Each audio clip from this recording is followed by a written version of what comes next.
अस्सलाम वालेकुम नाज़रीन, मैं रज़वान रफ़ीक बाजवा रोशन साए वेलफेयर न्यूज़ नेटवर्क की जानब से आपकी खिदमत में हाज़िर हूँ। आज हम गुफ्तगू करेंगे पाकिस्तान आने वाले मेहमान परिंदों के हवाले से।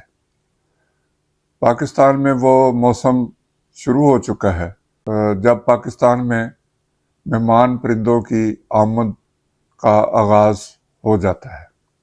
साइबेरिया के सर्द मौसम के बायस ये परिंदे हिजरत करके पाकिस्तान और भारत की तरफ रवाना होते हैं। ये मुख्तलिफ रास्तों से होते हुए जब पाकिस्तान पहुंचते हैं तो यहाँ की झीलों, दरियाओं और दूसरी आबी गुजरगाहों पर इनका बसेरा होता है।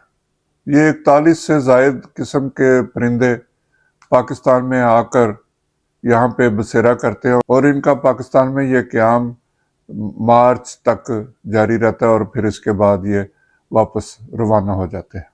गुज़श्ता साल पाकिस्तान में तकरीबन 12 लाख मेहमान परिंदे आए और यहाँ पे उन्होंने बसेरा किया।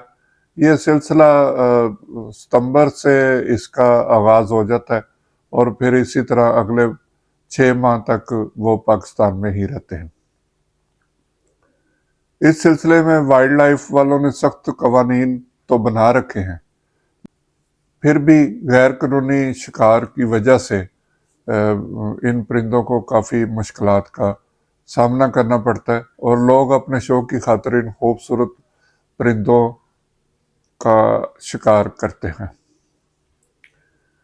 इस सिलसिले में वाइल्ड लाइफ ने गुज़श्ता साल काफ़ी सख्त इक़दामात भी किए थे, लेकिन हर साल यही मसाइल पैदा होते हैं। इस साल अब ये आगाज़ हुआ है और मेहमान परिंदों की आमद का सिलसिला सिंध और पंजाब और बलूचिस्तान के कुछ इलाकों में शुरू हो चुका है। मेहमान परिंदों में आपको मैं ये बताता चलूँ जो ख़ास तौर पर ज़्यादा यहाँ पे आते हैं, उनमें कॉटन टेल, स्याह सास, नाब ब्लड डिक, मुर्गाबी, राजहंस और दीगर बहुत से ऐसे परिंदे हैं जो पाकिस्तान में आते हैं। गुज़श्ता साल कई नई नस्ल के परिंदे भी पाकिस्तान में आए।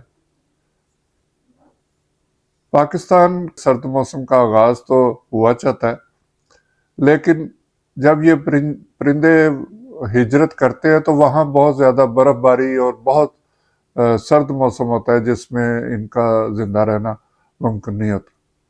तो ये फिर मुख्तलिफ रास्तों से होते हुए पाकिस्तान की तरफ आते हैं।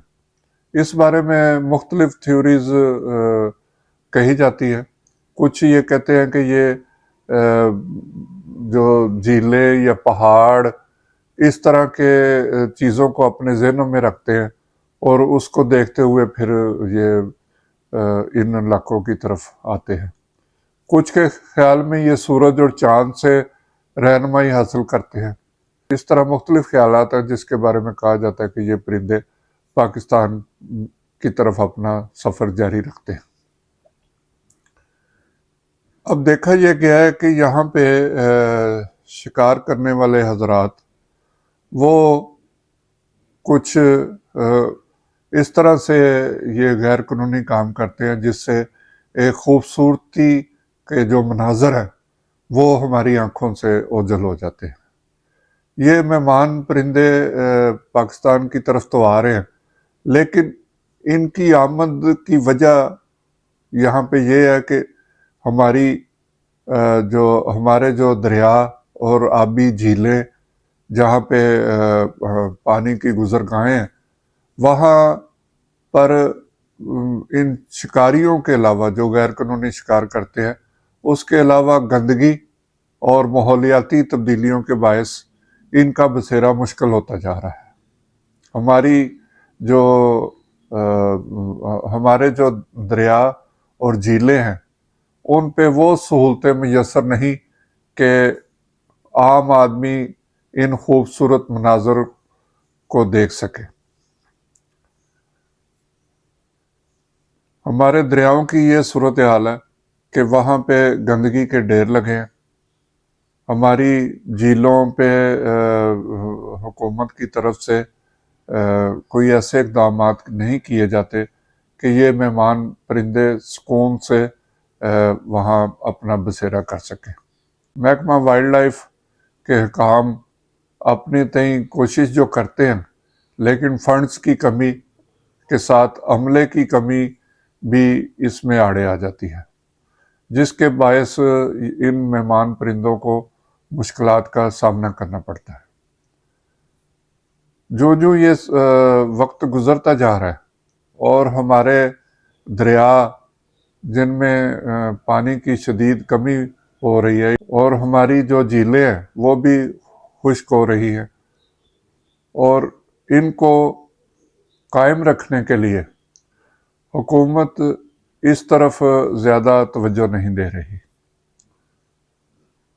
اگر حکومت دریاؤں اور آبی جھیلوں پہ بہتر اقدامات کرے اور وہاں سہولیات فراہم کرے تو اس سے سیاحت میں بھی اضافہ ہوگا۔ جب یہ پرندے مہمان پرندے پاکستان میں ان کی آمد ہوگی تو وہ ایک بہت قدرتی اور خوبصورت ماحول ہوتا ہے۔ ان کو دیکھنے کے لیے لوگ دور دور سے آتے ہیں، لیکن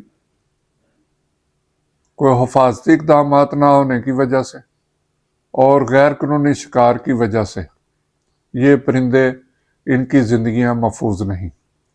حکومت کو چاہیے کہ وہ ایسے اقدامات کرے جس سے ہماری ان آبی گزرگاہوں پر آنے والے مہمان پرندوں کی زندگیاں محفوظ ہوں اور وہاں پہ آنے والے سیاح ان خوبصورت مناظر کو محفوظ کر سکیں۔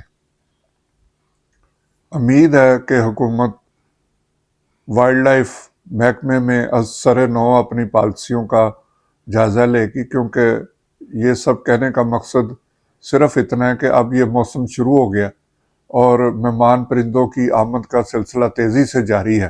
اسی طرح شکار کرنے والے بھی اپنی تیاریوں میں مصروف ہیں، تو ان اقدامات کو، غیر قانونی شکار کو حکومت کی طرف سے روکنے کی کوشش کی جانی چاہیے۔ اس کے لیے جو پرندوں کی حفاظت اور پرندوں کے لیے بین الاقوامی تنظیمیں یا پاکستان میں جو تنظیمیں کام کر رہی ہیں ان کو بھی میدان میں آنے کی ضرورت ہے۔ وہ صرف اپنے دفتروں میں بیٹھ کر رپورٹیں تیار نہ کریں، وہ ان مقامات پر جائیں اور وہاں پہ ہونے والے ضروری اقدامات کا جائزہ لے کر حکومت کو تجاویز پیش کریں۔ اس کے ساتھ ہی میں اجازت چاہوں گا۔ اللہ ہم سب کا حامی و ناصر ہو۔ خدا حافظ۔